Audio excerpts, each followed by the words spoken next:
Welcome to Board Game Binge, the place where we bring you bite-sized, bingeable board game content from across the industry. I'm your host, James Staley, and in this episode, we're chatting with Christopher Chung, a prolific game designer most famously credited with designing the evergreen game Lanterns: The Harvest Festival. Chris, welcome to the binge. How you doing, my friend? Thank you very much for having me. It's doing have a great time. It's cold up in here in Toronto, so I am trying to survive the Toronto winter weather. As you know, I'm not too far away. I'm about an hour north of you, and we're right in a snow belt, right in Oh boy. Barrie, and it has been just relentless. The amount of shoveling I've had to do, where the snowbanks are so high, we're running out of places to put the snow. So it's, gosh, I hope we get a couple warm days just to let some of that stuff melt down. But it's cool being in Canada. Canada is there's a big prolific game design community here. We have some nice publishers and. You've been on my list for quite some time. Obviously, I mentioned in the intro Lanterns, which is one of my favorite games. It's on my game shelf. It comes out quite frequently, and it's just that comfort food that I absolutely love in a game. And we're going to get into it during this episode because we're going to talk about kind of the genesis of Lanterns. But first and foremost, like Lanterns, just before we went on air, I mentioned I looked back on Kickstarter. That was launched like 10 years ago. And so you've been in this industry for quite some time. Where did it all begin? Like, how did your story start? Yeah, so there's definitely quite a lot of layers to that. I originally started with the games that we all grew up with, Monopoly, Scrabble, and all that good stuff.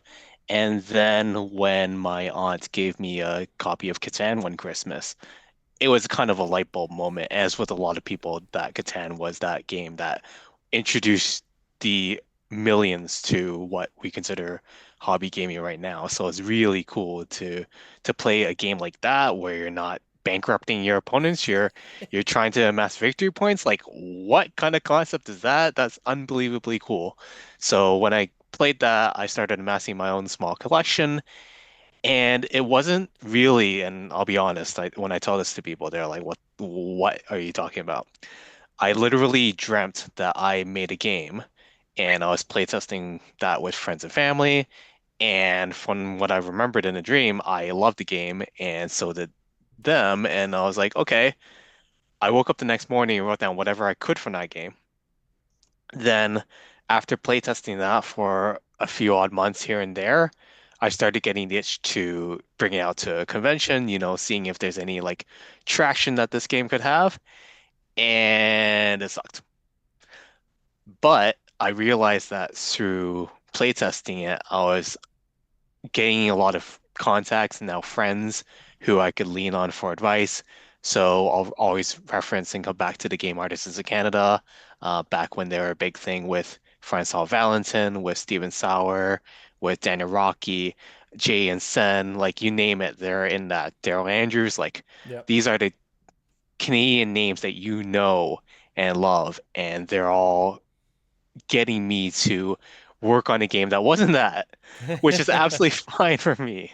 But what ended up happening was a few months after that, I did end up making the game Lanterns, and that was quite a pivotal moment in my game design career. For sure. So two things. So one, I just want to mention you said Catan versus Catan. That's the Canadian way of saying it. So I'm with you. It's Catan. It's not Catan.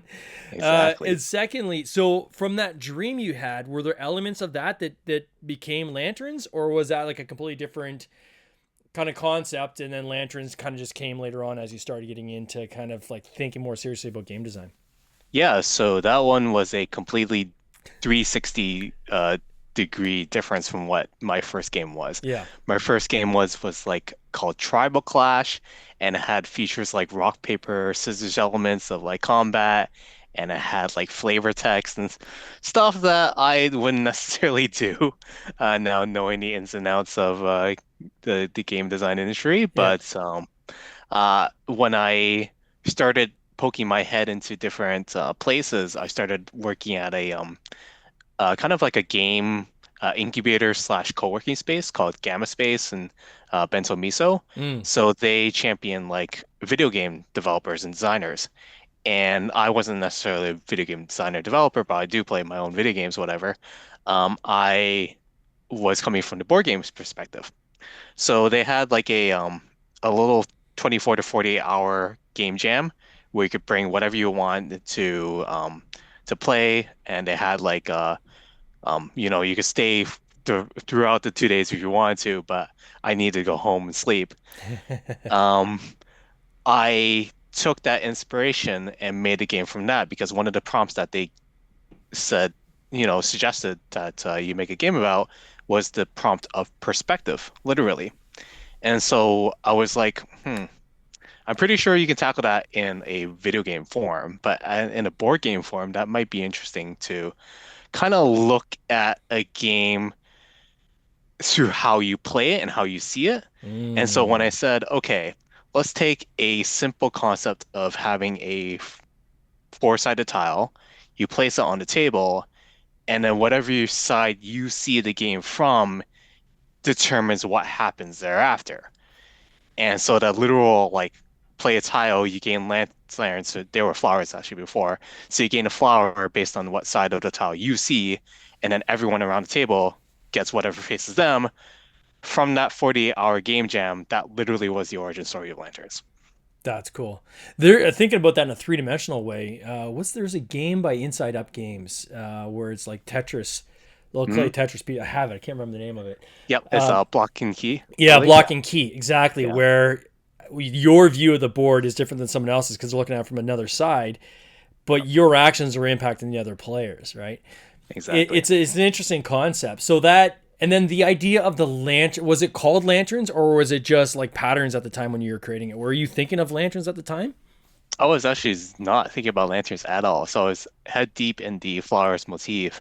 And when I was quote unquote shopping it around, I realized that with a lot of publishers, they didn't like the flower theme, but I Mm-hmm. couldn't really get it past that because the flowers were so universal. Like I thought this would be a home run theme. Now, fast forward 10 years in the future, flowers are all the rage. Like you couldn't go into the board game store without seeing a game of flowers. But Mm-hmm. back then, flowers was kind of like uh, a theme that re didn't really pop off the shelf for a lot of publishers. So I was turned down by publishers for the theme mostly. Then when I reached out to Foxtrot Games, not necessarily pitching Lanterns to them, but pitching another game to them, they asked me if I had anything that was as a pitchable prototype. And when they saw Blossom at that time, they were like, "Yeah, we love this game. Can't make about flowers though." So Foxtrot and Randy Hoyt, he decided, hey, I'm gonna retheme this game. He asked his playtesters what they thought about when they were playing the game, and they all said like calming, relaxing, joyous to play. And he started thinking about the scene from Tangled, Yeah. where the boat scene with the lanterns Yeah. falling down, like that is just the theme he wanted to encapsulate. Fast forward X number of weeks, he told me, "Hey, I'm gonna make it about lanterns." I was like, "Yeah, let's do it." That is awesome. Wow. It's when I look at these kind of things and it's like you can get inspired from anywhere, right? Like, and I'll take a lanterns as even an example of this. We're working on a game that was called Hamsters versus Hippos, and I was trying to come up with, okay, what is the box cover going to look like? And so I wanted to put together some concepts to send over to my just using Photoshop to my actual artist and to give him a guidance. I took the lanterns cover Hmm. and I superimposed on top of that where your little pagoda was at the back, a massive hippo in the background, kind of looking like looming over it, and then like a trail of lily pads coming down like your lanterns on the box, and then put little hamsters on the lily pads going into the distance towards this hippo. I said, use this as a guide, and then he built basically our design was, and if you look at the two of them, you can kind of see like from a perspective standpoint and kind of the structure of that cover similarities, right? So Yeah. yeah, it's and even the size of my box we modeled off. We thought lanterns is a good size. Let's make it about this size, right? So you can be inspired by literally anything on the shelf, right? And if someone else Hmm. has done something that's worked, sometimes that's okay to use that as a guide. Say, okay, well, what did they do? If obviously there's certain box sizes out there that make the most sense. Well, pick one you think might fit your game and try to pick something that's relatively standard. If you're trying to figure out how do I design this cover, well, take a couple other covers out there and see what they did. What was how did they draw focus and draw the eye on their covers? And so that was part of the inspiration for me. So I just want to kind of throw that out there, which I thought was kind of cool. That's amazing. So when you're to Foxtrot, so then Renegade came in based on what? They were the kind of consolidator or the localization partner, or how did that relationship kind of connect? Yeah, probably too much business jargon to go into, but Oh, let's get into it. Randy, I love it. I don't know the whole story, but I know that Scott and Randy had met up Yeah. about talking about games, and Scott, I guess, approached Randy about bringing lanterns to after Kickstarter, like what was his plan for after when the Kickstarter fulfilled. Yeah. So I guess they worked out a deal where Randy would sell a portion of the ownership of Lanterns to Scott, and then they work on it together to get the game out there to Hmm. more distributors. Then Scott had a network of retailers as he did from Upper Deck. And so he was like, okay, I'm going to bring that over to Renegade, get this game out there. And then I don't know the whole story verbatim, but he decided to put it as a test run into different stores. And so I believe that there was a deal to like if you didn't sell this number of games, they would go back to Renegade, Yeah. but they would have like a demo table set up for Lantern specifically. And so one of the retailers, Phoenix Fire, Sean Wainwright, he decided he loved the game so much he's going to champion this game to everyone. Yeah. And he continues to play this game during like 10 years in the future. So like retailers like him really championed the game to get it out to so many people. Ended up winning the 2015 Mensa, which helped a little bit. And so like all of that exposure to kind of bring it more into distribution and get it out there. Yeah. I mean the tabletop episode with Will Wheaton, like that really helped. Oh, I Um, didn't realize. So Will Wheaton yeah, actually covered it as well. yeah, exactly. Oh He man, he that's huge. apparently loves the game. Yeah, Oh my that's god. crazy. So I've got the copy right here. Obviously, this is my Mhm. copy, and you do see on the side there's the Foxtrot Renegade partnership. This is very common in the industry, right? Like Mhm. Lucky Duck Games would be another example of this, Yep. where they'll take a title that someone's done on Kickstarter, and then they'll say, okay, we'll now take it to the markets around the world, just because they have the distribution network to do that. So very very common, but I don't want this to be lost on people is that this is the holy grail, right? Being able to design something that's what I would classify as an evergreen title. And by evergreen, what we mean by that is it's something that just keeps being printed over and over again, and there's continues to be a new market for it many years later. Here we are 10 years later, and you can still find new copies of this on the shelf. Obviously you guys have had some spin-offs, some expansions. I think I saw like a dice version of it as well. Mhm. Were you involved in all the kind of spin-offs, or how does that relationship work? So funny enough, I wasn't really. I knew that, the game probably had a life of its own afterwards, Mm-hmm. and I wasn't necessarily interested in doing a dice version myself, nor the expansion, because I feel like the game was not necessarily perfect, but did whatever I wanted it to do. But when Randy had pitched to me the idea of doing an expansion with someone else and getting my rubber stamp on it, I was like, sure, absolutely, right? And then same with the dice concept. So our graphic designer Jason Kingsley did the expansion for Lanterns, Mm-hmm. and then Chris Bryan did the dice game. So like people who literally worked on Lanterns or like was really close to Lanterns wanted to work on it more and started to grow the universe. Mm. So that was really cool to see, and I just sat back and watched the game grow. Like that was pretty cool. Then fast forward X number of years to today when I had the opportunity to work on the My Little Pony franchise. I decided, hey, I'm gonna give Lanterns a shot again. Mm. This time, put it into the My Little Pony universe, and that's how we came up with My Little Pony Festival of Lanterns. Oh, that's cool. And then has that launched? That launched what, a couple years ago. The first version of My Little Pony. I think it was like in 2022. I was seeing online. Uh, has it? No, this one came out last year, 2024. Yeah. Okay, see, yeah. And then is it essentially just lanterns, but like just reskinned with My Little Pony? Is it or? Yeah, so we kind of like took the not necessarily good stuff, but stuff that I liked from the expansion and the dice game and then incorporate it into the lanterns. So you could play Mm, lanterns regularly and then have a mini expansion with the different characters from My Little Pony, and each uh, one will give different like Sagrada like powers to players. uh, and then I see like you're credited with over 20 credits on Board Game Geek linked to you. Some of them are like My Little Pony deck builders and things like that. Were you involved with Mhm. those at all, or? Yep. So, with my relationship to Renegade, Scott had acquired the rights to Hasbro's licenses of the Big Four. So Mm, we're talking about G.I. Joe, My Little Pony, Power Rangers, and Transformers. They decided to work on role-playing games and deck building games for each of the licenses.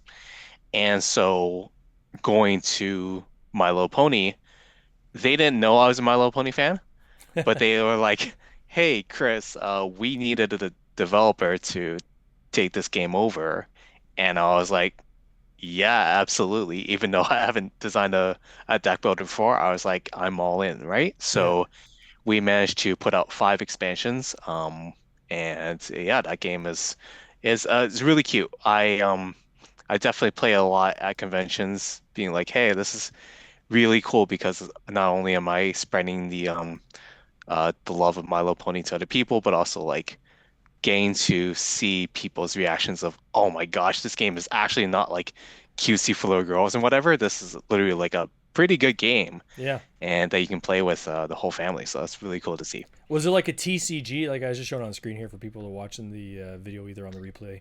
Um, was it like a TCG? Was there like collectible cards as part of it too, or was it just straight up deck builder playable game? Yep, straight up deck builder playable game, and each of the expansions work well with each other with the base game. So you could literally have all 5 expansions if you wanted to play with the core game if you wanted to. How was that designing? Like when I look at the different types of games in my portfolio, and I'm constantly looking at doing a new game style mechanism for each title we do. So I try not to repeat prior games that we've done. Um, just as a designer myself, I just want to stretch my own skill set as well as from a publisher standpoint. I want to try to have something that covers all the different buckets. The deck builder is the one that kind of scares me the most. Like it feels like it would be quite onerous in terms of building, balancing, and so forth. What was that like going through that process, and how long did it take? Yeah, so working on timelines really helped because I knew that they had a deadline for each of the expansions. I was like, okay, let's see what I can do in this time frame. Mm-hmm. And honestly, I don't want to really rock the boat with all of the expansions. I want to be like, okay, here's what you know from the core game, and here's what you know stemming from the first 2 expansions if we want to get a little bit more, in depth with the game. Yeah. How do I build up on those 3 products to like continue what I know and then introduce just a little bit more wrinkles so that people will be interested in getting this too. Not only for the characters themselves, because like you would play with the main 6 for the core box, then you have the regular characters, side characters, and then you have the more obscure characters that you can play with. Like that's just a lot of like there's so much material they could play in My Little Pony, but how do I bring all of that into the game as well as make the game not as, it's still playable and still relatively seamless to integrate with the core box. And that's Mm-hmm. why I try to like make sure that all the expansions going forward, even with the crazy My Little Pony Transformers crossover called Collision Course, we still kept the core mission of making sure that that integrates well with everything we did. So it's really cool to work on something like that because not only am I getting to use like the knowledge that I have from the show and the comic, but getting to stress myself with, okay, I could do this and this and this, but if it's too weird, then I can't do that. So it's really cool to see. I hear often, there's that big debate where people say, is it mechanisms first, or like is it game design first, then theme, or is it theme, then game design? In a case like My Little Pony, I think obviously it's probably theme first, right? So saying okay, theme, and then let's now go start building it. But do you build in isolation? So do you try to create all the cards first and then skin the different ponies on top, or did you go through and say, okay, we've got this particular pony. What does this pony do? And now let's apply these effects, and now let's see how it kind of ties into the overall greater impact. Or like, what was your approach on that? Yeah, so I definitely went more theme first and ladder first. So if I knew a little bit from the ponies, what the character's like, I could be like, okay, this character is this. Let's just give it a simple little thing that thematically makes sense for them. Mm-hmm. So I have some cards where you just do something like here's a good one. With I didn't I can't take credit for this really, but the game made sure that this character shined this way.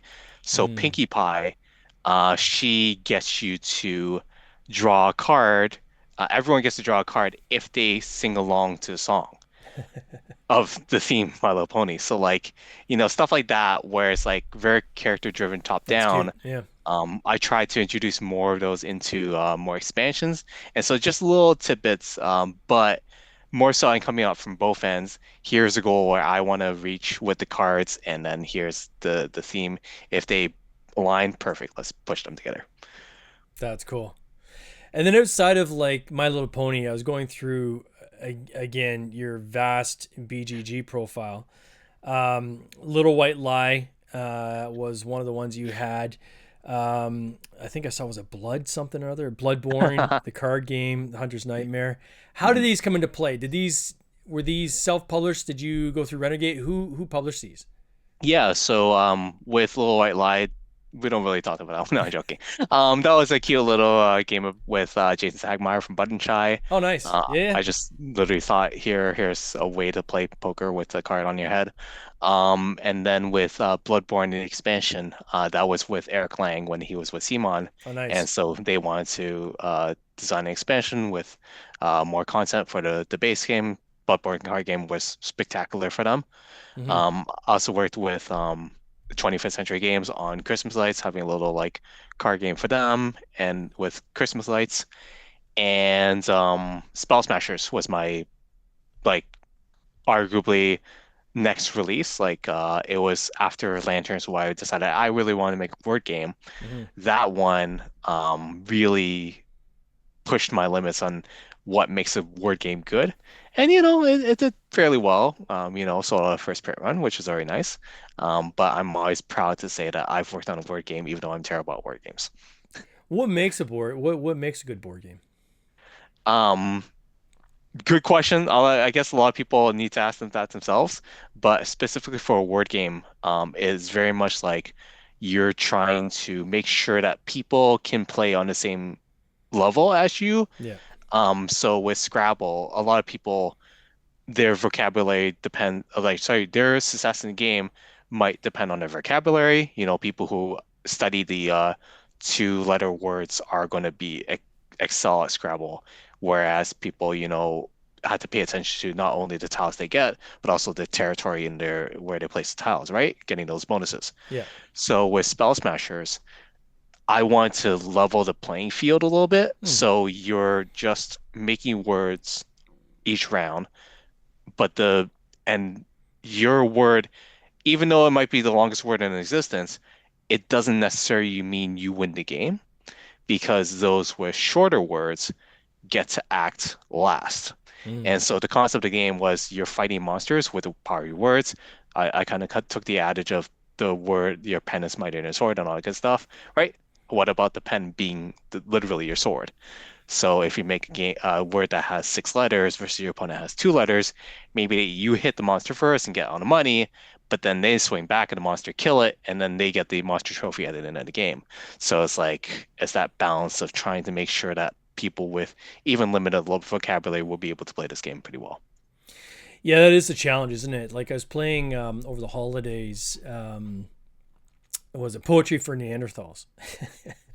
Which is a silly little game where you're just trying to give clues with one syllable words, and so you're speaking like a caveman, right? And definitely those who were playing like at the different levels, you could tell, right? People that could kind of think more complex and think about different words to try to give the clue of a certain word. Somebody with limited, lesser vocabulary is obviously going to struggle with that. So that's interesting to try to design something that kind of is like an equalizing playfield. I find in game design, this is something I had done in a few of our designs is quite frankly, with most of the designs we have under Tin Robot Games, is my goal is to have a game that, um, there's enough in there for everyone, but that the game is simple enough that someone still has a chance of winning on their first play. Mhm. And that just comes from my own personal grievance with certain games where I'd be playing games with people and there's no chance that you would win the game because you don't have the prior knowledge of having played it before. Those kind of games I don't super love, right? I don't like games where you have to play 2-3 times to get good enough at it that you even have a chance of beating the person across the table. To me, that's not fun. Personal choice. Other people do like that, right? So with in terms of publishing games, that then narrows a circle as to the kind of games we want to create, right? We want them to be something you can set up quickly, take down quickly, something you can explain quickly, something where everybody at the table can have fun playing, but everybody has at least a chance of winning, even if it's a first time playing through. And for me, I think that that's important. Other people don't like that. Other people want to have everything all worked out just perfectly, right? I remember at one of these prototyping events I went to, and there was someone that was giving feedback and they're like, oh, there should be no luck in a game at all. Like the fact that you have dice is like crazy. That's so 1985. And I'm like, oh, but what's wrong with dice? Like it's okay if there's some luck in a game, right? You go back through the history of gaming, thousands of years, luck has always been an element of gameplay. I think if you try to take out, snuff out any luck at all in a game, you're kind of snuffing a lot of the fun, and a lot of Mhm. the unexpected that kind of pops out. I don't want to have something that's a puzzle I'm always solving when I'm playing. I want it to be something where there's interaction and unknown that kind of comes up, right? Yep, exactly. And with lanterns, like even though it is almost like a pure abstract, but you still have the luck of drawing the tile that you Yeah. need, but you have to still make sure that your opponents aren't getting the thing that they need to complete their sets. Yeah. Like it's luck will always be a thing, even though you can play that game, on rails almost like. But if your opponent is like, "Oh, I didn't see that one coming," let's get that dedication before you snag those points. So like, yeah, it's definitely luck is a thing, and it should be embraced. Now, I hope that I make a game that has dice sometime soon because I really like dice Yeah. myself. Sometimes they hate me, of course, but that's the roll of the dice. I really want to challenge myself to make a game Here's an involving that. example of a game, and I think we're gonna have the designer on in a few weeks of Rolling Heights.